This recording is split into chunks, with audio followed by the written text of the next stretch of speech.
본 방송에서 제공하는 투자 정보는 투자 판단에 대한 조언입니다. 방송에서 제공하는 주식의 가치, 가격 상승 및 가격 하락에 대해서는 방송사에서 보장하지 않습니다.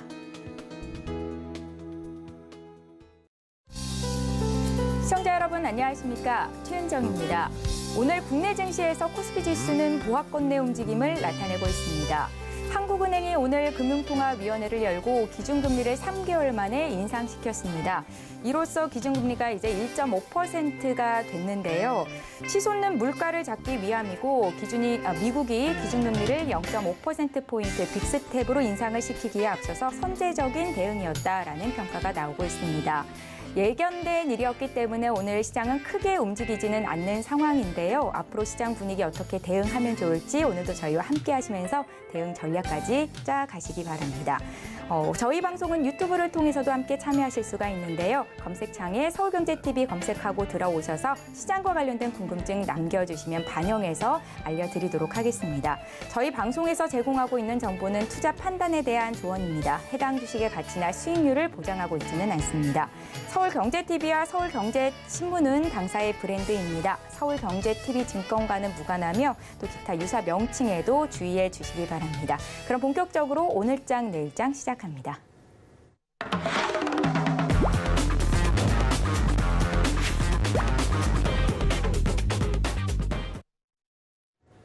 네, 이 시각 보도본부 시간입니다. 오늘은 정세미 기자와 함께합니다. 기자님 안녕하세요. 안녕하세요. 예. 첫 번째 이슈부터 볼 텐데요. 먼저 어떤 헤드라인 들고 오셨는지 화면으로 함께 만나보시죠.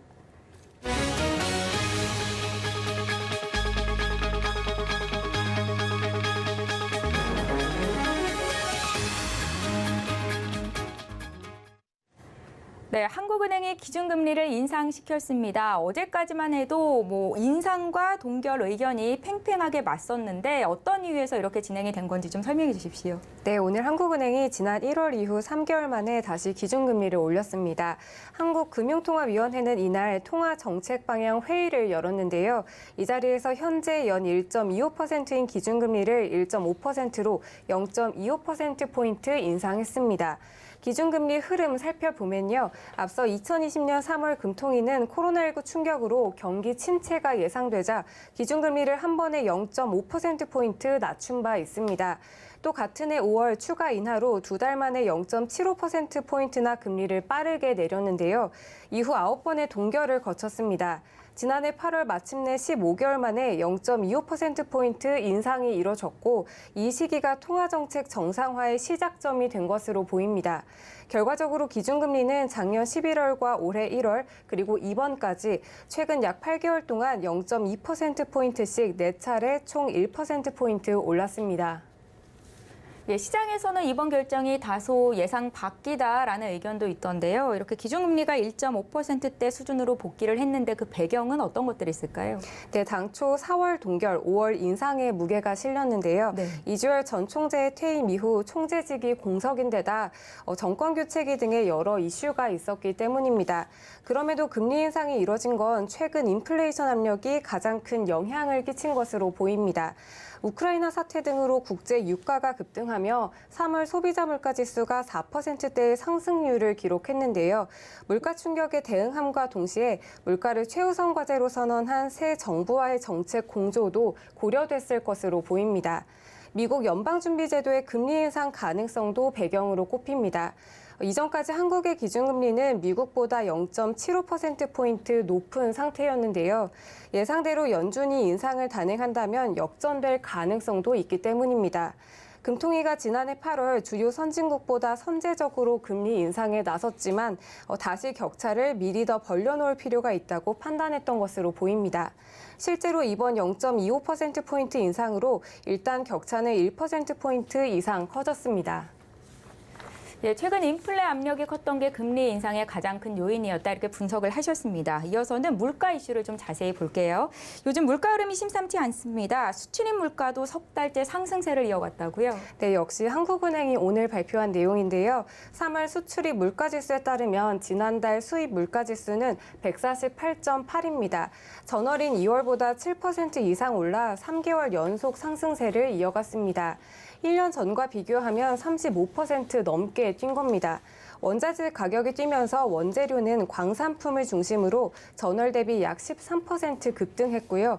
중간재는 석탄 및 석유 제품과 화학 제품 등을 위주로 5.2% 올랐습니다.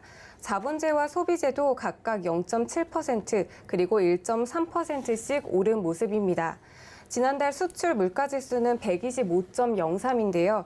1년 전과 비교하면 20% 정도 오른 겁니다. 특히 유가의 영향을 크게 받는 석탄 및 석유 제품과 화학 제품 등 공산품을 중심으로 오름세를 이어간 모습입니다. 예, 아무래도 국제유가가 치솟으면서 이 같은 수입 물가 상승을 주도한 것으로 보이는데요. 한국은행은 이 물가 상승 배경에 대해서 어떻게 설명하고 있습니까? 네, 맞습니다. 국제유가는 지난달 배럴당 130달러 돌파했는데요. 네. 한국은행 역시 고유가의 흐름이 수입 물가 상승을 주도했다고 설명했습니다. 국내로 수입하는 원유의 기준인 두바이유의 월 평균 가격이 지난달 배럴당 110.93달러인데요. 전월보다 20% 넘게 오른 겁니다.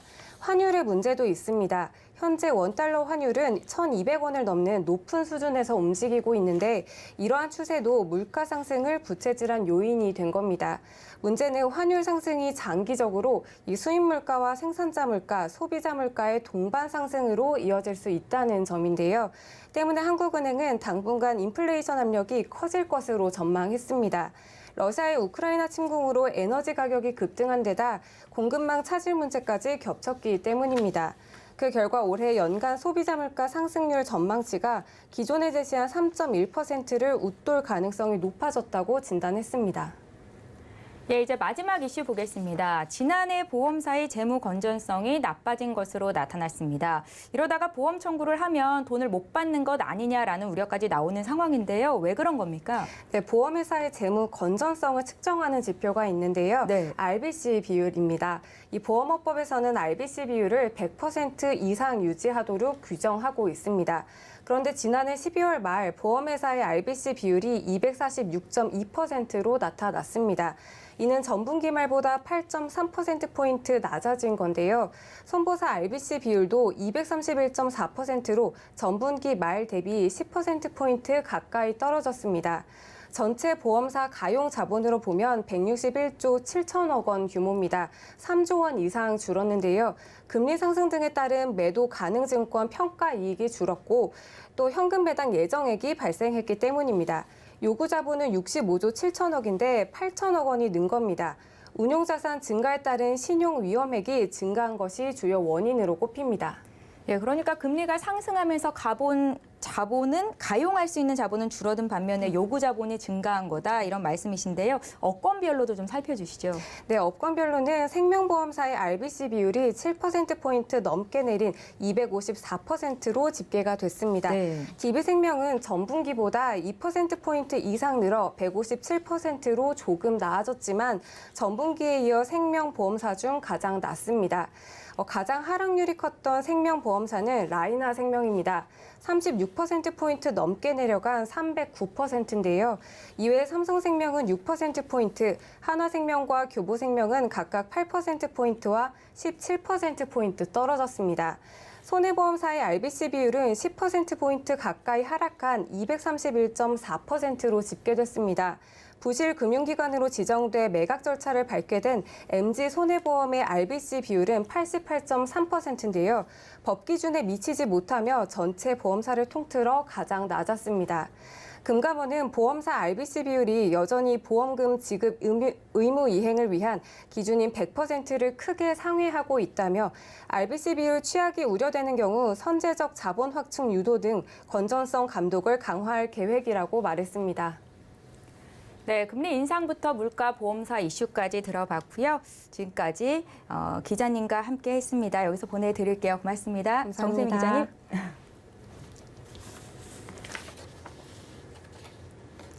네, 지금 시각이 1시 59분을 막 지나가고 있습니다. 시장 흐름 보고 와야겠죠. 이 시각 시황 브리핑 김혜영 캐스터와 함께합니다.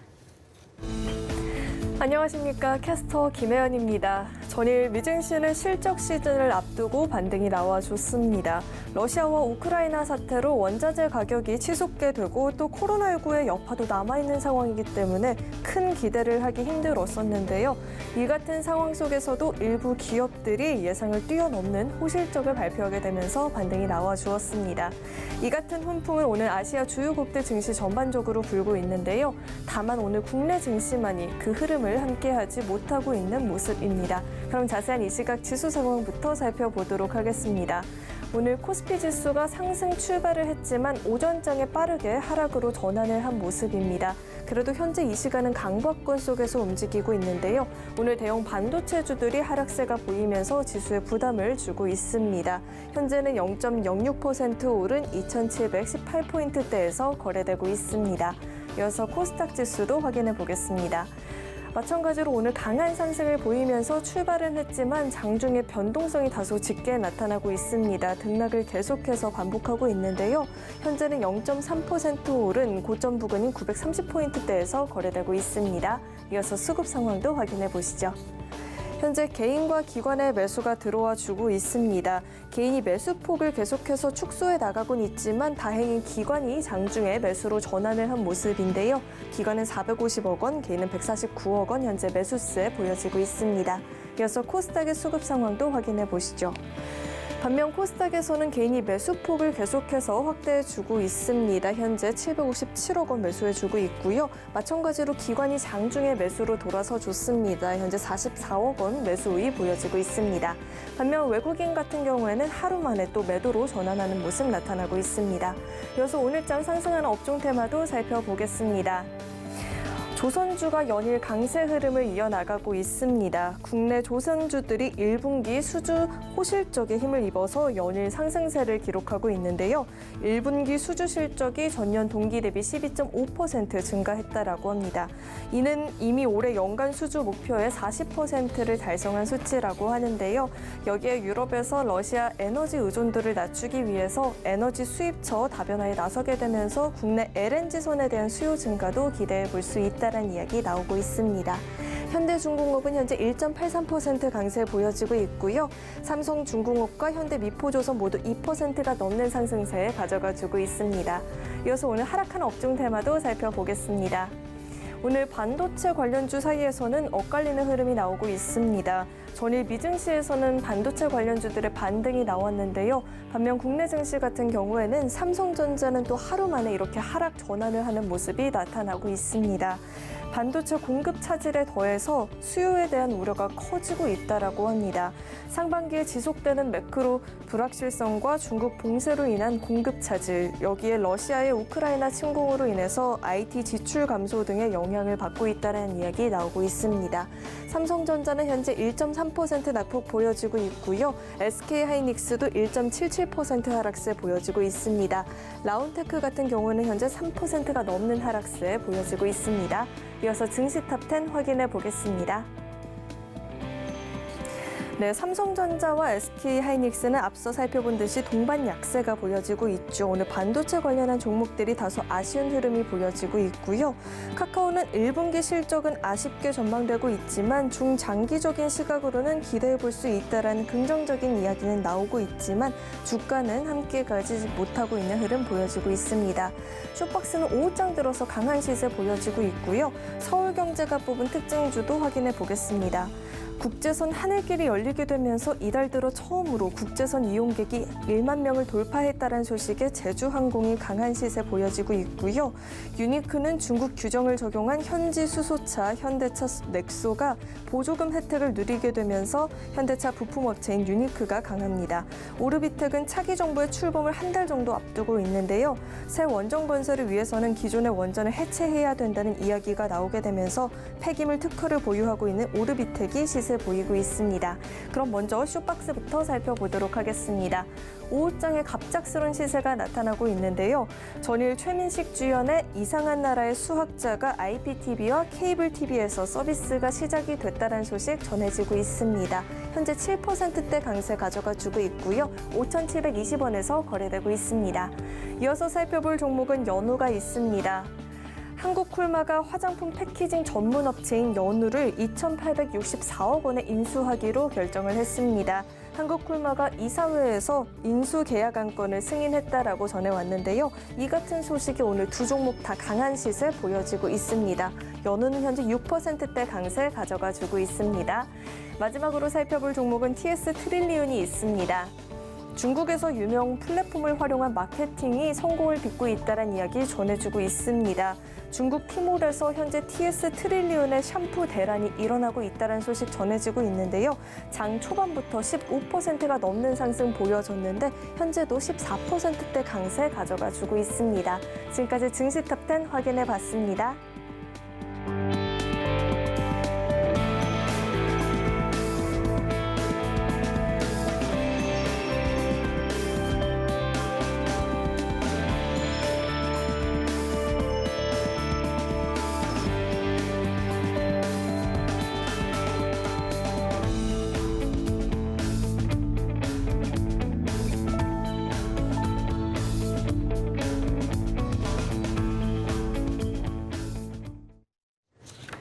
네, 수급 포착 시간입니다. 앞서 확인한 현재 수급 상황, 객장을 연결해서 보다 자세한 이야기 나눠볼 건데요.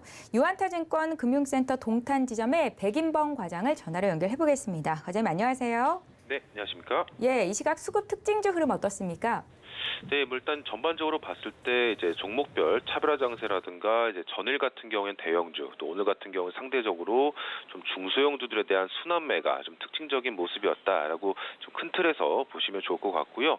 일단 중소형주들의 순환매성, 좀 자금 유입이 기관 자금을 중심으로 들어오고 있다라는 점을 먼저 특징점으로 좀 보시면 좋을 것 같습니다. 오늘 뭐 아무래도 시장 내에서 가장 좀 많이 언급되고 있는 이 애플카 관련주들의 움직임, LG 이노텍을 비롯해서 뭐 만도 등 이 관련주들의 움직임이 좀 좋은 모습인데요. 애플이 이 중앙 집중형 이제 운용 체계로 운행되는 이 자율 주행차를 개발한다라는 소식 등의 이 애플카 관련 기업으로 관심을 받는 기업들의 주가 상승이 좀 나타나고 있는 모습입니다. 우선 뭐 언론 보도에 따르면 이 한국의 협력사의 자율주행 센서 분야라든가 제어 장치 등의 개발 등을 의뢰했다라는 점 등이 부각되면서 이 애플카 관련주들로 꼽혀지는 종목들의 상승세 장 전부터 관심을 좀 집중시키고 있는 모습이었고 뭐 이 같은 요인 등의 LG 이노텍, 또 만도, MC넥스, 모베이스 등의 강세가 좀 특징적인 모습이었다 보시면 좋을 것 같고 뭐 마찬가지로 당분간은 이 애플카 관련주들로 꼽혀지고 있는 종목들에 대한 순환매성 이런 그 주가 흐름도 나타날 가능성도 좀 염두를 해보시면 좋지 않을까라고 의견을 좀 드리도록 하겠습니다. 그리고 또 일단 뭐 조선업종의 강세도 앞서도 말씀해 주셨다시피 연일 좀 포착이 되고 있는 모습에도 좀 주목을 해보시면 좋을 것 같은데요. 우선 계속 관심을 좀 기울여 봐야 할 섹터로 좀 인식되고 있다라고 보시면 좋을 것 같습니다. 우리 조선업체들 수주 잔고가 그간 좀 쌓이면서 수주 잔고가 상당히 좋은 모습인데 현재 수주 마진이 상당히 높은 수준에 있다라는 점은 연일 기대감을 좀 불러일으키는 모습이다 보시면 좋겠습니다. 마찬가지로 장기간 주가가 안 좋았던 점은 수주가 있다 하더라도 수주 마진 자체가 좋지 못한 상황이다 보니 계속적으로 재무적으로도 그리고 또 주가적으로도 좋지 못한 모습이었는데 올해를 기점으로 이 수주 마진이 올라가고 있다라는 점에서 이 수주 마진이 높은 LNG선에 대한 이런 수주 또 선가 역시도 이 고가 수주를 골라서 좀 받는다라는 점에서 매출과 특히 이익이 좀 다시 한번 급증할 수 있는 시작점이다라는 것들이 부각되면서 최근 시장에서 좀 두각을 드러내고 있다 보시면 좋을 것 같습니다. 우선 우려할 점은 당연히 이제 후판 가격에 대한 이 원재료비 부담이 향후 증가할 수 있다라는 부담감을 가져볼 수는 있겠지만 이러한 점 등을 감안하더라도 후판 가격이 급등하지만 않는다라면 이러한 이익 사이클 좀 유지될 가능성이 높다라는 점에서 이 대부분 업종 그리고 조선업종에 대한 관심 올 한 해는 계속적으로 가져가 보시면 좋지 않을까라는 의견 또 드리도록 하겠고요. 오늘 현대중공업, 현대중공업, 또 한국카본 등 기존 관련주들 비롯해서 대부분의 종목들이 좀 강세를 유지하고 있는 모습이다라고 정리해 볼 수가 있겠습니다.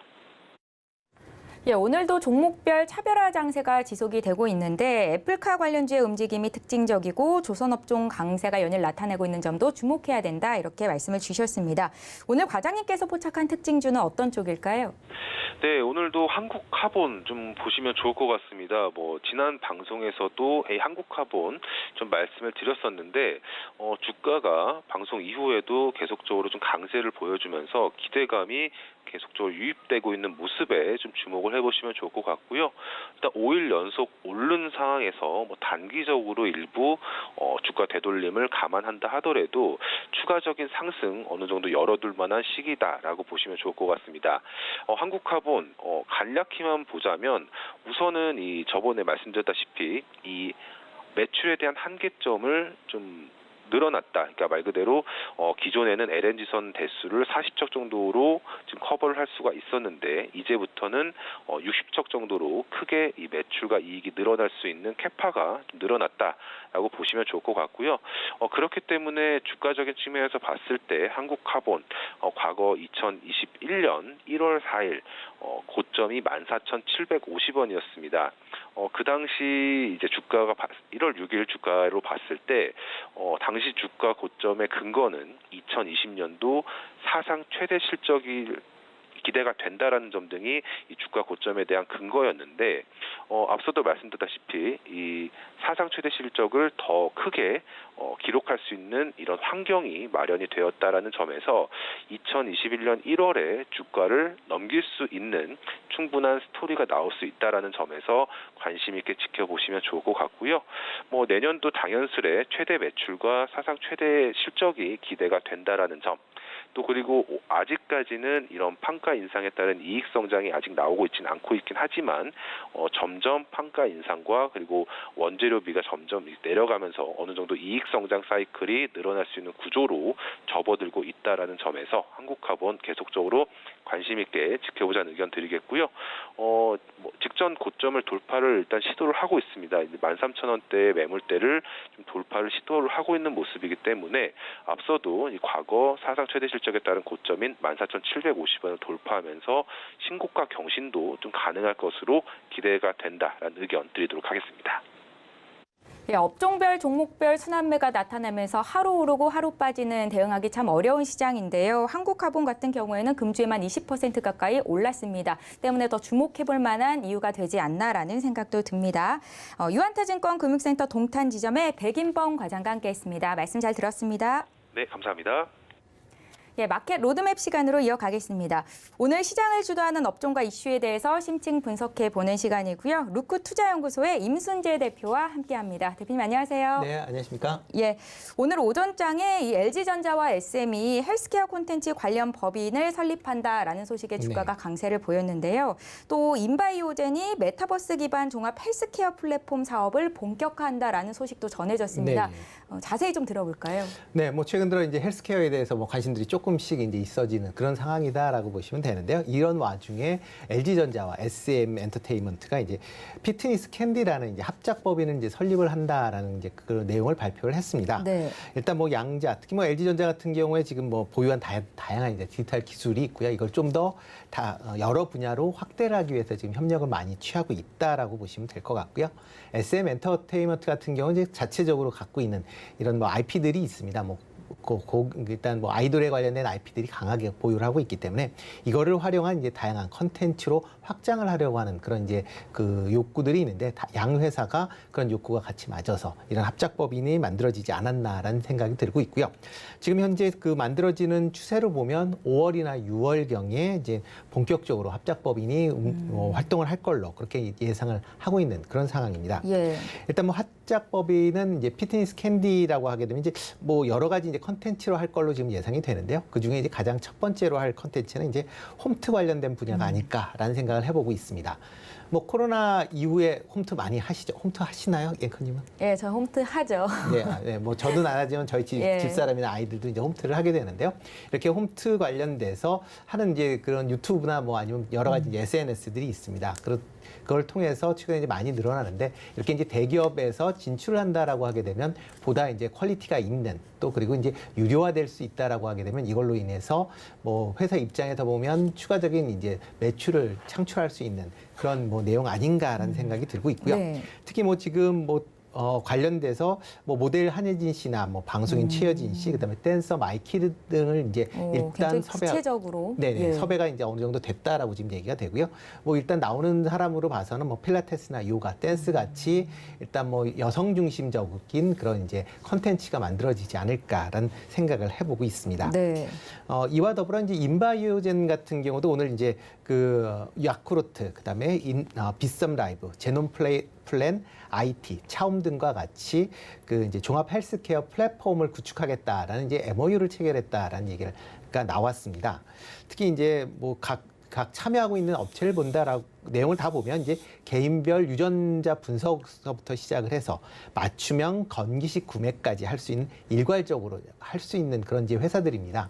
그런 회사들이 한꺼번에 모여서 관련된 플랫폼을 개발한다라고 하게 되면 이쪽 분야로도 한번 좀 더 관심 있게 보시면 어떨까 싶고요. 특히 이제 인바이오젠이 원래는 이제 이쪽 관련된 바이오 관련 쪽은 아니었습니다. 그렇지만 이제 최근에 신사업 분야로 해서 이제 블록체인 관련된 기술을 현재 뭐 그 진출하고 있는 그런 상황이고요. 네. 특히 이제 그와 관련된 이제 의료 데이터를 관리하는 그런 분야로 아마 진출할 걸로 그렇게 예상이 되고 있습니다. 그래서 이제 같이 참여를 해서 향후에 이쪽 방향으로의 성장성도 좀 기대해 볼 수도 있지 않을까라는 생각을 해봅니다. 예, 지금 소개해드린 신사업의 공통 분모가 바로 메타버스인데요. 네네. 특히 LG전자와 SM이 준비하는 이 헬스케어 콘텐츠에는 메타버스와 NFT 네. 또 활용이 될 예정이라고 합니다.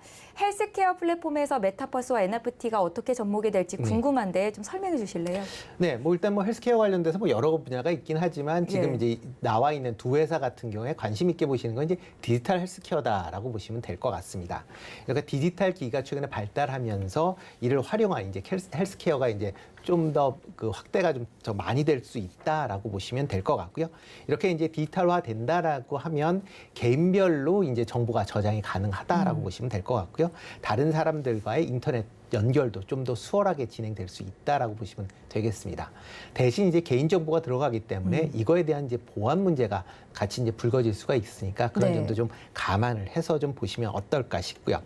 특히 이제 메타버스를 이용한 이제 이런 그 홈 트레이닝을 한다라고 하게 되면 뭐 메타버스를 뭐 일부 써보신 분들은 아시겠지만 들어가서 뭐 다양한 사람들을 만나보면서 서로 이제 내가 운동을 얼마나 했는지 또 어떻게 운동을 해야 되는지에 대한 것도 같이 의견을 나눠볼 수도 있다라고 보시면 되겠습니다. 이렇게 한다라고 하게 되면 혼자 했을 때보다 뭐 단순히 혼자서 그냥 뭐 동영상을 시청하는 것보다 이런 식의 이제 같이 어울려서 한다라고 하게 되면 운동하는 효과가 좀 더 배가 될 수 있다라는 관점에서 좀 보시는 게 어떨까 싶고요.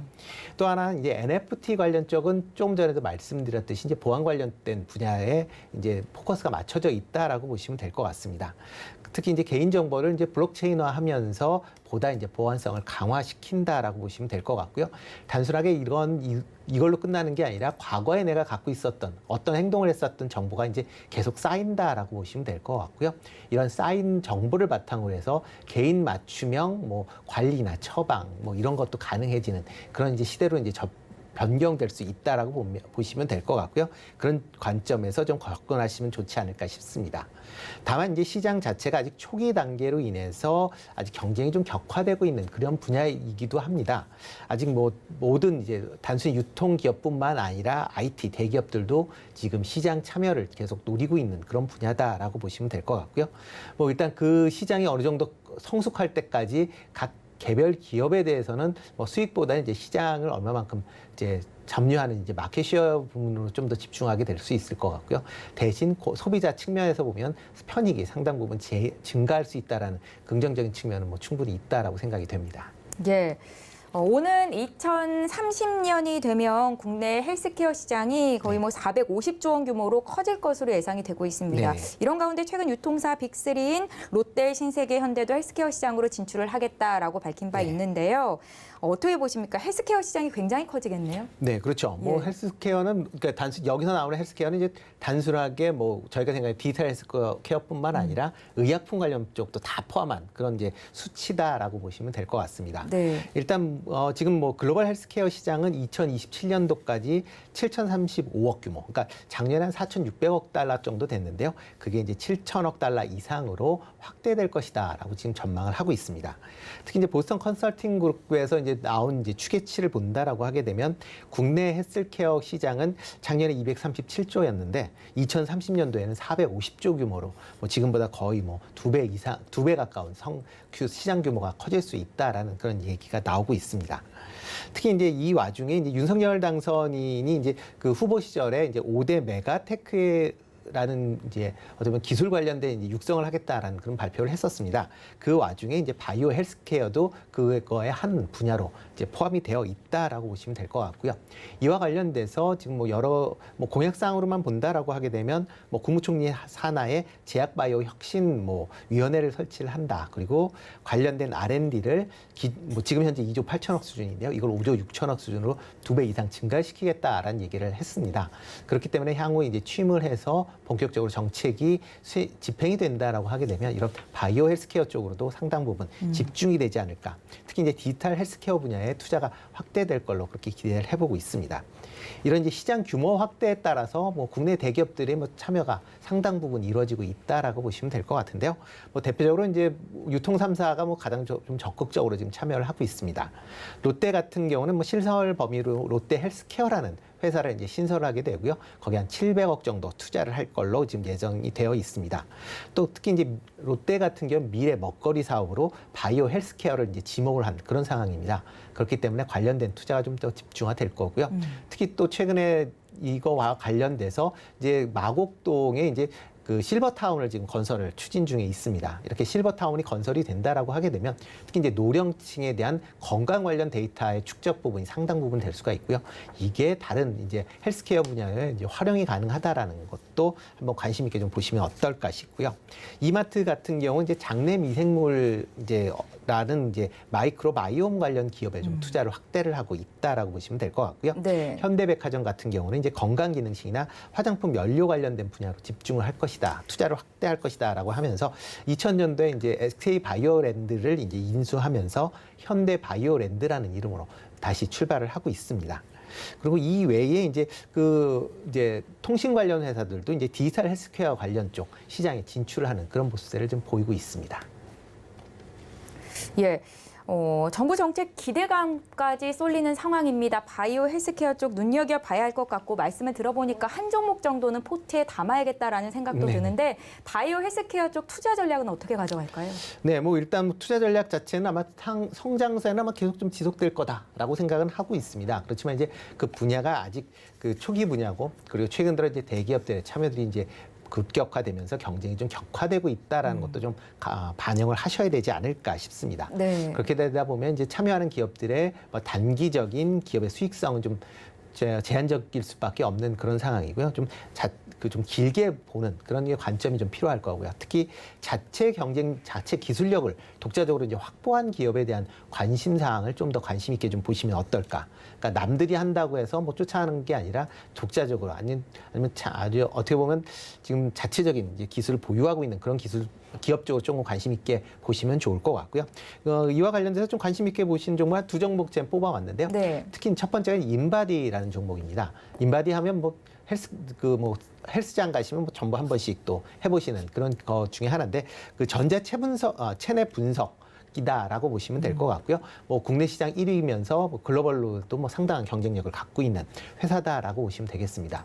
최근 이제 몸매 관리, 특히 이제 비만 관리에 대한 뭐 관심들이 상당히 커지게 되면서 이렇게 이제 그 체내 성분에 대한 또 이런 분석을 해보고 그거에 따라서 내가 근육량을 어떻게 키울지 아니면 지방을 어떻게 얼마만큼 빼야 될지에 대한 그런 또 이제 체크를 뭐 많이 하시는 경우도 있는데요. 그거를 하게 되는 그런 회사고요.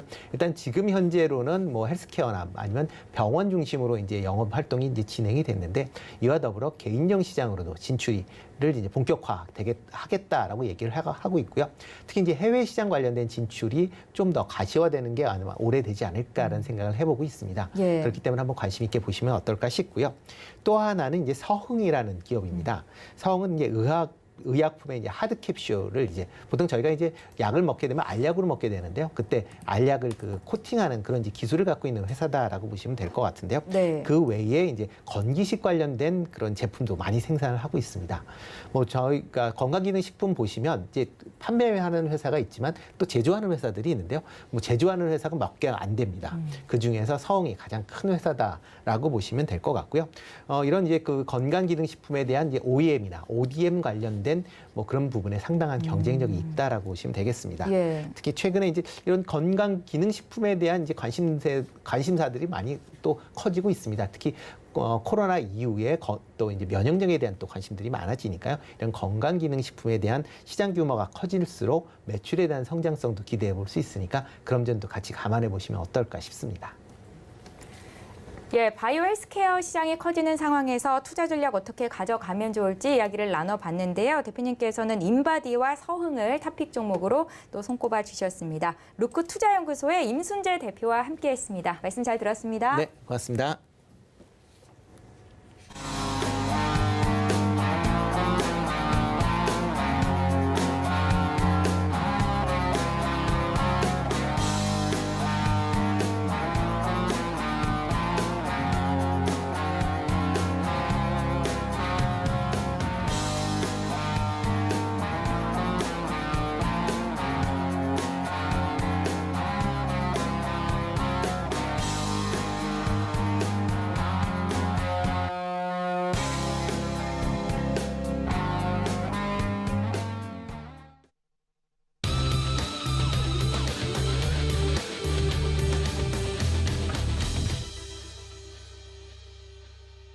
예, 마켓 리더들과 함께 시장의 핵심 이슈를 짚어봅니다. 이슈 칼럼 시간이고요. 미중 산업경제연구소의 조용찬 소장과 함께하겠습니다. 소장님 안녕하세요. 예, 안녕하십니까. 예, 오늘은 연준의 공격적 긴축에 따른 주식시장 변화에 대해서 자세히 짚어보겠습니다. 자, 연준이 추가 기준금리 인상을 예고하고 있습니다. 관심이 이제 얼마나 더 올리게 될까일 것 같은데요. 오는 5월과 6월 FOMC에서 0.5%포인트 이상 올리는 걸 예상을 해야 되는 건지 의견을 좀 여쭤볼게요. 네, 어제 미국의 소비자 물가 지수가 발표가 됐는데요. 뭐 정점을 친 것으로 보여지지만 미국 같은 경우에는 앞으로도 한 2년간은 고물가 상황이 지속될 수밖에 없습니다. 아무래도 미국 내 대이직 시대가 형성이 되면서 2년 정도는 더 이런 그 임금 상승 압력을 받을 수가 있는데요.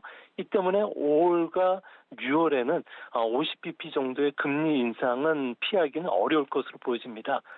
특히 워싱턴 같은 경우에는 연준에게 요구하는 것은 8월 하순 잭슨홀 미팅까지 파월 의장이 가시적인 인플레이션 목표 달성을 확실하게 발표하는 것인데요. 이 때문에 단기 금융시장에서는 연내 225bp 정도의 추가 금리 인상을 이미 주가에 좀 반영하고 있는 상황입니다. 결국은 앞으로 한 50bp는 3번, 25bp는 3번 정도 더 금리 인상을 할 것으로 보여지는데요. 하지만 이거 가지고도 그 물가 상승 압력을 누르기 힘들기 때문에 9조 달러의 그 보유 자산을 축소하는 양적 긴축도 함께 5월 달부터 시작하는 것은 분명해 보입니다. 네, 미 연준이 5월과 6월에 FOMC에서 기준금리를 50bp를 올릴 것이다라는 건 시장이 좀 예상을 하고 있고 반영이 되고 있는 것 같습니다. 그런데 연준의 보유자산 이야기를 해야 될 것 같아요. 코로나 사태 이후로 연준의 보유자산이 4조에서 9조 달러로 늘었습니다. 코로나 이전 수준으로 돌아가려면 5조 달러를 줄여야 하는 상황인데요. 이렇게 큰 규모의 양적 긴축이 이루어지면 증시가 버틸 수 있겠습니까? 네, 매달 950억 달러씩 보유자산을 축소한다면은 연말에는 모두 7,600억 달러 규모인데요. 이는 그 페드의 대차 대조표 규모 9조 달러의 한 8%에 해당하는 내용입니다. 이 정도라면은 금리를 0.5%포인트 인상하는 그런 충격을 주게 되고요. 또 미국 증시 같은 경우에는 1달러의 신규 자금이 유입이 되면은 금융자산의 시가총액은 5달러가 오르게 됩니다. 5배가 오르게 되는데요. 만약 7,600억 달러가 주시장에서 모두 빠져나간다고 하면은 시총은 3조 달러 정도가 감소합니다. 현재 미국 증시의 시가총액은 40조 달러인데요. 발행 주식수가 일정하다고 가정할 경우에는 주가 지수는 한 8% 정도 하락할 수밖에 없습니다. 이 때문에 앞으로 금리 인상에 따른 밸류에이션 악화, 또 주가 하락, 자산 가격 하락이 계속이 된다면 패드가 1970년에도 이런 긴축하다가 인플레이션을 잡는 것을 놓친 적이 있었고요. 또 연준은 지난번 2017년 10월 달부터 보유자산을 줄였다가 금융시장의 변동성이 커지니까 양적 긴축을 멈췄는데 이번에도 그럴 가능성은 있지 않나 이렇게 보여집니다. 예, 최근 몇 년간 예외 없는 급속한 금리 인상은 경기 실속으로 이어지는 오버킬 위험을 야기했었는데요. 급격한 금리 인상에 따른 경기 전망은 어떻게 하고 계신지요? 네, 현재 미국 같은 경우에는 경기 침체 확률과 관련해서는 아무래도 현재는 상당히 좀 점차 높아지고 있는 추세고요. 또 장기 금리 차 역전과 같은 탄광의 카나리아 신호들이 지금 나오고 있는데요. 5년간 10년, 또 2년간 10년, 또 2년간 30년간의 역전 현상이 일어났습니다. 이 때문에 투자가들 사이에서는 경기 오버킬, 그러니까 적극적으로 인플레이션에 대처하는 과정에서 발생하는 과도한 수요 위축이 결국에는 경기 침체를 야기시킨다는 이런 것을 의식할 수밖에 없기 때문에 아무래도 증시에 대한 투자에 대한 불안감은 가질 수밖에 없는데요. 다행히 1988년 미국 같은 경우는 이후에 한 5번의 금리 역전 현상이 있었습니다. 이 당시 보면은 2000년 한 번만 빼고서 주가가 장기간 하락한 적은 없었는데요. 2000년 같은 경우에는 IT 버블이 터졌을 때입니다. 나머지 4번의 금리 역전 현상이 일어났을 때도 보면 100일에서 200일 이후에는 주가가 모두 회복을 했고요.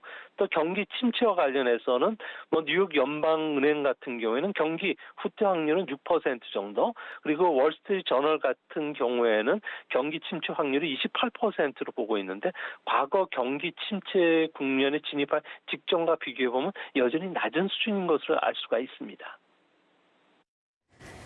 네, 연준의 통화정책 긴축이 빨라질 것이라는 전망에 무게가 실리면서 달러화가 강세를 보이고 있습니다. 최근 달러화가 강세를 보이는 것이 국내 증시에서 외국인 자금을 빠르게 회수하는 어떤 요인이 되고 있는데요. 원화 약세 흐름은 한동안 지속될까요? 네, 안전자세인 엔화 같은 경우에도 연일 하락하면서 115엔에서 125엔까지 절하가 됐고요. 우리나라 같은 경우에도 현재 1220원대를 다시 회복은 했지만 여튼 4월 달 중에는 1250원 가까이 하락할 가능성은 있을 거로 보여지는데요. 아무래도 전 세계적으로 지정학적 위험이 높아지면은 리스크 회피 현상이 일어나게 되고요. 이렇게 되면 고위험 통화에서 저위험 통화로의 자금 이동이 빨라질 수밖에 없습니다. 또 한 가지는 인플레이션이 계속이 되면 해외 원자재 수입 비중이 높은 우리나라 같은 경우에는 경상수지가 악화되고요. 또 인플레이션이 계속이 되면은 실질 금리가 하락할 수밖에 없기 때문에 달러 쪽에 자금이 유입될 수밖에 없습니다. 또한 4월달 우리나라 환율 시장을 보면은 여전히 불안한 적이 많았는데요. 4월은 북한의 기념일들이 많고요. 또한 한미 합동 군사 훈련이 지금 진행되고 있기 때문에 북한 같은 경우는 준전시 상태에 들어가 있는 상황입니다. 또 이런 상황은 5월 10일 정권 교체기까지는 북한이 군사적 도발을 해올 가능성이 높아지는데요. 아무래도 이렇게 된다면은 앞으로 우리나라 원화는 1달러에 1,250원대까지 들어갈 수 있지 않나 이렇게 보여집니다. 예, 원화가 1250원까지 약세를 보일 수 있다라는 말씀을 하셨는데 외국인 투자자들의 국내 주식 매수는 당분간 어렵겠구나라는 생각도 하게 됩니다. 자, 외국인 투자자가 올해 1분기에 국내 주식을 7조 원 넘게 팔았습니다. 연준의 긴축 움직임이 빨라질 경우에 셀코리아가 계속될 수 있다 이런 우려가 나오는 상황인데요. 이렇게 되면 올해 코스피 3000선 회복은 어렵겠군요. 네, 아무래도 미국의 금융 정책과 우리나라의 금융 정책이 일견 같아 보일지 몰라도 미국의 금리 인상 속도만큼 우리도 금리를 올릴 수가 없는 상황인데요. 이 때문에 외국인들 같은 경우에도 자금이 계속 빠져나갈 수밖에 없지 않나 보여집니다. 뭐 그런 측면에서 3월 달에만 우리나라 코스피에서 5조 1천억 원의 주식을 매도를 했는데요. 이 때문에 현재 외국인들의 그 주식 보유 비중 같은 경우에는 코스피 기준으로 31%로 상당히 좀 떨어져 있는 상황입니다. 또 외국인들은 아무래도 우리나라의 수출 중심의 경제 구도다 보니까 수출 관련주라든지 또 고유가 원자재 급등에 좀 취약한 종목들이 주요 매도 대상이 되고 있는데요. 이 때문에 뭐 삼성전자나 LG엔솔, 카카오, 네이버, 현대차, 삼성 SDI 같은 대형주들 같은 경우에는 뭐 실적은 호조가 되고 있지만 향후 사업 환경이 불투명하다는 점에서 아무래도 이들 종목을 좀 줄이는 것은 아닌가 보여지고요. 비단 우리 주식시장뿐만 아니라 중국에서도 3월 달에 7조 넘게 지금 순매도가 일어나고 있고요. 또 워낙 약세가 계속이 된다면 셀코리아가 계속된다는 측면에서 올해 증권사들이 예측했던 3천선 탈환은 그야말로 쉽지는 않은 상황이고요. 이 때문에 올해 전망치를 계속 하향 조정하는 증권사들이 더 늘어나지 않을까 생각이 됩니다. 네, 여기에 중국의 경제 상황이 또 하나의 변수가 될 것 같습니다. 중국에서 오미크론이 확산되면서 엄격한 도시 봉쇄가 지속이 되고 있는데요. 2분기 중국 경제에는 어떤 악영향이 있겠습니까? 네, 그 중국 같은 경우 올해 1분기 GDP 성장률은 3.9에서 4%로 뚝 떨어질 것으로 보여지는데요. 이 때문에 중국 정부가 생각했던 올해 5.5% 안팎의 성장률 목표는 달성이 쉽지는 않을 것으로 보여집니다. 중국 입장에서 보면은 성장률이 5%를 달성하지 못했을 경우에는 공급 측면의 구조 개혁은 물 건너 가게 되고요. 또 잠재 성장률이 계속 떨어지는 상황 속에서 중국 함정에 빠져들 수도 있는 상황입니다. 이 때문에 중국 같은 경우에는 2분기 지금 현재 정책 총동원령을 좀 발동한 상태인데요. 뭐 조기 인프라 투자뿐만 아니라 감세 정책도 속도를 내고요.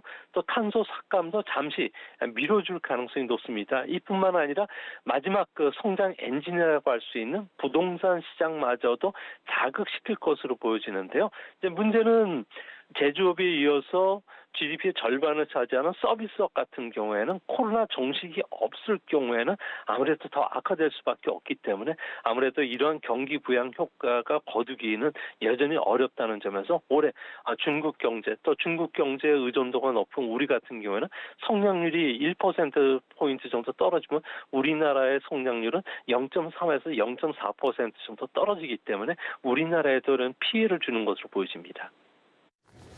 네, 그렇다면 왜 중국은 이렇게 부작용이 큰 제로 코로나 정책을 폐지하지 못하고 있는 걸까요? 네, 중국 같은 경우에는 현재 하루에 그 2만 9천 명 정도가 코로나에 감염이 되고 있다고 하는데요. 하지만 그 스텔스 코로나 환자들이 워낙 많고요. 발견이 되더라도 감추려는 사람들이 많기 때문에 현재 장강 삼각주 지역뿐만 아니라 광동성에 있는 주강 삼각지 지역의 공장들 쪽으로 확산이 되는 그런 모습을 보여주고 있습니다. 아무래도 중국 같은 경우에는 중국이 개발한 백신이 불활성화 바이러스이기 때문에 mRNA 백신보다는 감염 효과 전염력이 좀 높아질 수밖에 없고요. 이 때문에 중국 같은 경우에는 엄격한 행동 제약을 수반하는 제로 코로나 정책은 시주석의 자신의 치적이고 리더십을 보여주고 있다고 생각하고 있기 때문에 이를 포기하지는 않는 것으로 보여집니다. 이 때문에 앞으로 시주석 같은 경우에는 강력한 도시 봉쇄 또 여름철까지 안전한 사회를 만들어서 청소기에게 감사해야 되는 운동을 계속 펼칠 것으로 보여지는데요. 이 때문에 안에 있는 불만을 제거시키기 위해서 정적 제거라든지 그리고 IT 기업인들에 대한 피비린내는 숙청이 진행된다는 점에서 아무래도 그 중국 증시의 탄력도 둔화될 수밖에 없고 이게 아시아 시장에도 악영향을 끼치는 것으로 보여집니다. 예, 잘 알겠습니다. 미 연준이 공격적인 긴축에 나설 것이라는 전망이 나오고 있는 가운데 글로벌 주식시장이 어떻게 반응할 것인지에 대해서 자세히 짚어봤습니다. 지금까지 미중 산업경제연구소의 조용찬 소장과 함께했습니다. 소장님 잘 들었습니다. 네, 감사합니다. 예, 오늘장 내일장 오늘 저희가 준비한 소식은 여기까지입니다. 저희 방송에서 제공하고 있는 정보는 투자 판단에 대한 전문가들의 조언입니다. 해당 주식의 가치와 수익률을 보장하고 있지는 않습니다. 참고로 서울경제TV와 서울경제신문은 당사의 브랜드입니다. 서울경제증권TV와는 무관하며 기타 유사 명칭에도 주의하시기 바랍니다. 저희는 잠시 뒤에 마감 임박 60분의 순도로 돌아옵니다. 고맙습니다.